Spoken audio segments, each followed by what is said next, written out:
What's up, guys? This is Coach Grant with First Down Training, and today we're going to be breaking down some insane wide receiver versus DB one-on-ones from Arizona State's spring practice. So I hope this video helps you guys out. Hope it could teach you a few new things. But also, fellas, if you are a wide receiver or a quarterback and would like to train with us this offseason, we are going to be traveling out to 7 more states across the U.S. for 2-day-long QB and wide receiver camps. So our next 3 camps in Boston, Cleveland, and Austin are completely sold out. But check out that very first link in the description below if you're local to Seattle, Newark, Denver, or Los Angeles and would like to train with us. So again, very first link in that description below, fellas. We'd love to have you out to one of our camps. Let's get started with this video. So now we're going to be showing some good examples from the wide receiver perspective and some bad examples and breaking down what wide receivers can do better to get more separation. But this first example is a good example. Now, in one-on-ones, you're going to get a lot of 50-50 ball opportunities. Especially down on the goal line, coverages are tight. It's tough to win those catches sometimes, but if you have the right mindset and the right approach to that jump ball catch, you can be more successful by doing this.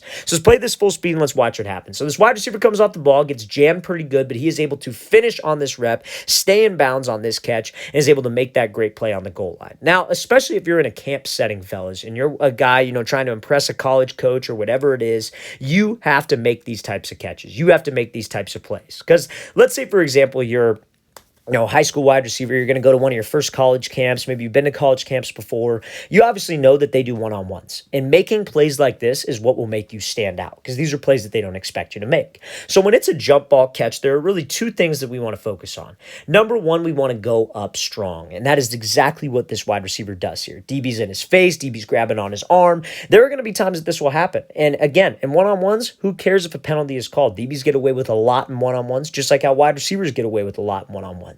So you need to have that mindset that I'm going to go up strong and I'm going to secure the pass. Now, on the way down, this is where DBs will make their money. On the way down, you'll go up, you'll secure the catch. Maybe that ball's thrown a little bit higher too, where you have to high point it. On the way down, what wide receivers don't do is they're lazy with the ball. They'll catch this ball, but on the way down, they don't rip this thing to the tuck. They don't secure this thing. And you see how this wide receiver is able to get both feet down.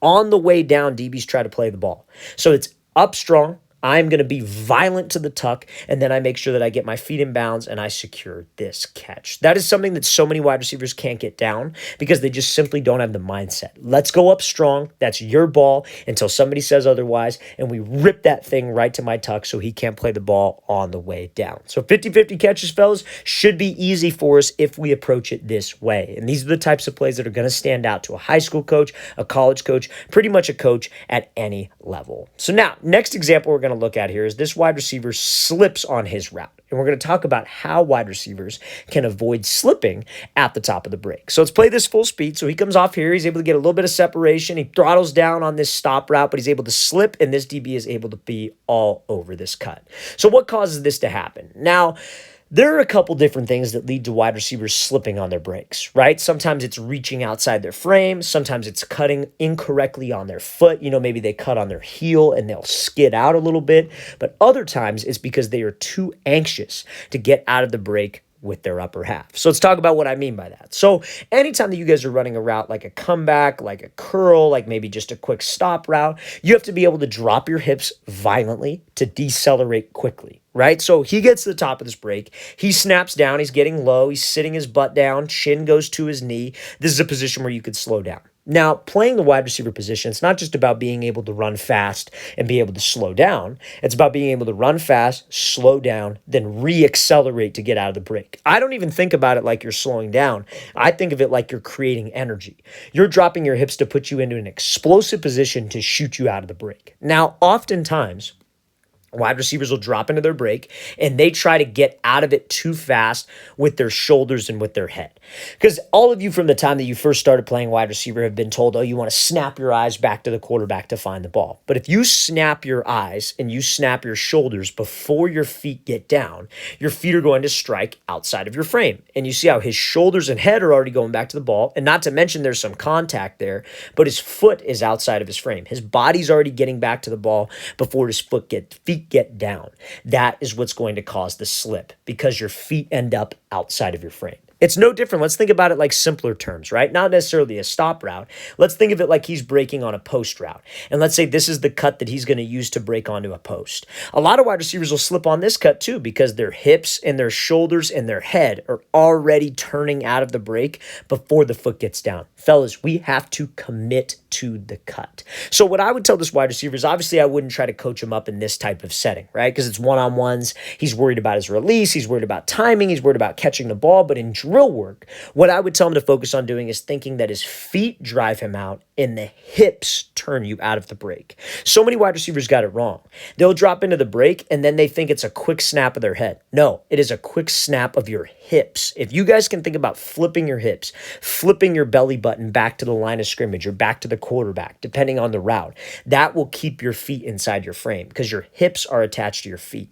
But what's not attached to your feet is your shoulders and your head. So if you try to get out of this too quick, shoulders and head, those feet are going to slip and that will lead to less separation at the top of the break, which will make those DBs look a lot better in this type of setting. So fellas, let's make sure we drop into the break. Hey, it's my hips that get me out. I'm dropping violently with my hips, and then I am flipping quickly with my hips to keep my feet inside my frame.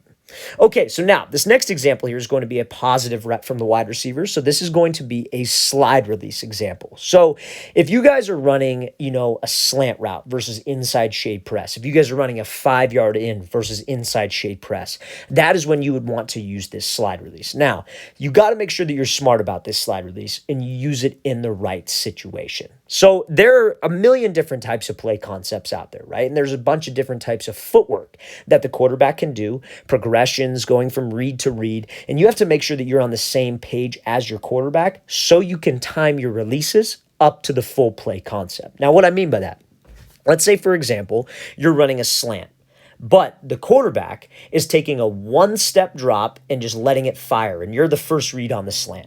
Do you think that you would want to take your time and use some kind of slow shuffle move off the line? Probably not, right? Because that's going to take too long. The quarterback's going to move on. He's not going to throw you the ball because you're not out of the break on time. Now, let's say, for example, you had to run like a 5-yard in, but the quarterback was going to take a 3-step drop, and he was looking at like the right side of the field. Let's say he was looking at the slot receiver to run a route, the outside run a route, and then he's coming back to you, and you're like the third read. Do you think you want to get out of your release very quick and get to the spot right away, or do you want to give it some time? You want to give it some time. So that is when you would use this type of slide release. So let's play this full speed, then we'll break down the technique. But that's the reason why. A great receiver not only knows the technique of the release, but he also knows when to use the release. So let's talk about it. So he comes off here, he slides off the ball, gives this crossover fake, makes it look like a fade, and then is able to win on this slant route. So DBs are normally taught when they see a wide receiver shuffle or slide to the outside, they're taught to make a decision. Right? Make a decision and sit to the inside and keep your leverage, right? Because pre-snap, we see a DB lineup inside shade. He's taught, hey, I'm just going to keep this inside leverage. I'm not going to give up the inside route unless I absolutely have to and unless you're threatened by the fade. And as a wide receiver, our mindset should be there comes a point in every rep, every press coverage rep where that DB has got to make a choice and he has got to commit to that fade. So if I can sell the fade well enough, I know I can get separation. So you sell the fade obviously by all this other things that we talk about. Your stride, your explosiveness with your cuts, being fast about your movement, but also pairing your releases together. Because how many times have you seen a wide receiver, like Davante Adams, Justin Jefferson, come off the ball, they'll do this little slide release to the outside, and they'll just take off and go run a fade and leave that DB behind. That DB tried to guess, he tried to sit inside because he saw the slide release. He sits inside and then we get him with a fade. And guess what Davante Adams or Justin Jefferson does the next time they have to run a slant? They do the exact same release. This DB jumps, and then they take him on the slant because it's a mind game. It's a chess match on steroids, fellas, when you guys are doing one-on-one concepts with a DB. So that's what he makes this release look like. He comes off. He uses this little kick step with his back foot to create some energy. He takes this jab with his front foot to shoot him off the platform, and he makes it look the same. He slides, but you see how he's attacking vertical on his slide. He's making this DB make a decision. Either you can jump to the outside and play the fade, or you could sit inside and play the slant. And if I slide enough to the outside and I attack enough to his outside shoulder, and we sell enough with this crossover fake, you see how his hips, his shoulders, he's actually stepping outside the DB's frame. We're confident that that can make that DB move. So we slide, hit a crossover, and that can get us that separation. Because again, he's still in man-to-man coverage. He's still threatened by that deep ball. Just how well can I sell that deep ball? So many people think about it the wrong way.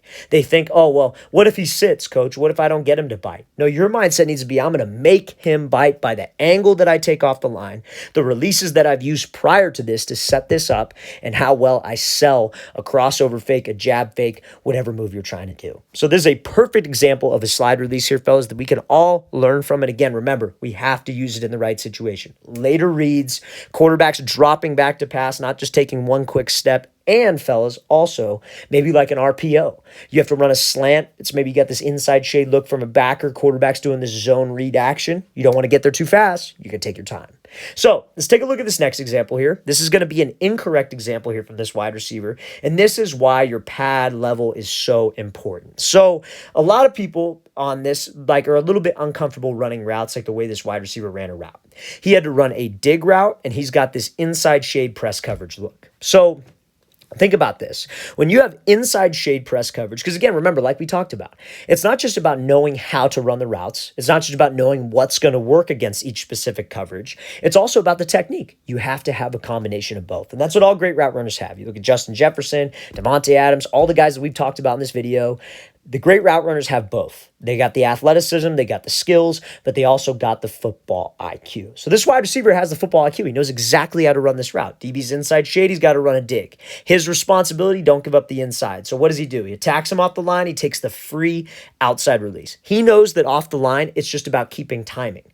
If he tries to force this inside release, DB's going to get hands. DB's going to probably squeeze him to the inside, screwing up the spacing of the play and the timing, because the whole reason a DB's in press is to get hands. And when he gets hands, that screws up timing. So he takes the outside release. Now, this is where people get uncomfortable, right? Because they're afraid to take the outside release because of what exactly happens on this play.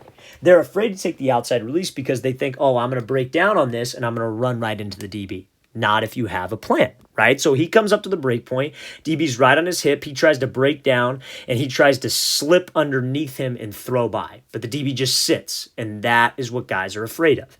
But the reason why he's sad is because the wide receiver gave it away with his pad level. If you guys pay close attention to his stem, again, a disciplined DB is supposed to be watching where? He's supposed to be watching your hips. So right before the break point, what does this wide receiver start to do? He starts to raise up. You see how his pad level is so good. He's running in good stride, running in good speed. Then right before the break, he starts to stand up. He exposes that number, if you will.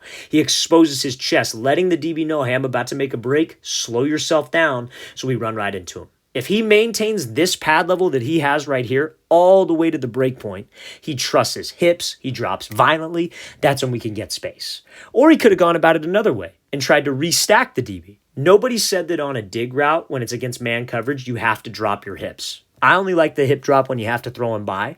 He could have stacked him and maybe gave him a fake to the outside and given him a move. But the only reason that DB was able to anticipate and kind of trail, if you will, is because we gave it away as a wide receiver. So fellas, again, it's not just about knowing how to run the routes. It's not just about knowing how to read a DB, having a good pre-snap process. You also have to have the technique. That is how you get separation, especially against a good DB, which is our entire goal with this channel. Get you ready for a DB who knows what to do. Let's play this again, full speed one more time. Again, right idea with this wide receiver, but we got to maintain that pad level. A disciplined DB who watches your hips will see a raise of that pad level, and that will slow him down. All right, fellas, I really want to thank you for watching. I really appreciate it. If you have any questions at all, don't hesitate to leave those in the comment section below. Always appreciate the feedback. It's always great to hear from you guys as usual. And again, fellas, if you would like to come out and train with us in 7 more states this offseason, we're coming all the way from Boston, Massachusetts to Los Angeles, California. So if you want some more information, how you can sign up, again, next 3 camps, I should say, are completely sold out. These next 4 will sell out probably within the next month. So we'd love to have you there if you plan on attending. So again, very first link in that description below. I'll see you guys next time.